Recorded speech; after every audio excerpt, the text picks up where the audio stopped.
Hello and welcome to another weekly market update after the market closed on August the 10th. Here's a chart of the S&P 500. It's got a benchmark index that we look at every week to see if we're in a bull market or in a bear market. That's the long-term trend, and then also the short-term trend to make sure your trades are not swimming upstream. So over the last, you can see 15, 16, 17, 18, and each little peg is a week of action up and down. And then the 40-week moving average, the blue line here, is what kind of smooths things out for us.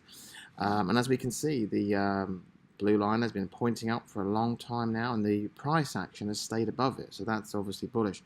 But the proprietary indicator I use said a bull market on 7th November, and it has not said any different since, which is why I've stuck to my guns despite this recent correction.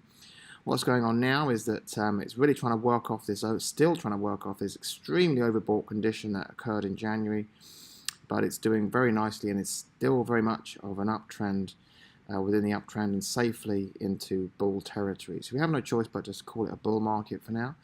And S&P 500, here's a short term. It was a kind of a mixed week, pretty much ended up where it started. Give or take. Didn't end the week that well, sort of like dropped and a little bit of rising volume there. So, but you know, it's things don't go up in straight lines. I think what it does now is it's going to be important if it can stay above 2791, something like that, or its previous resistance level, new support. Then that's going to be very bullish.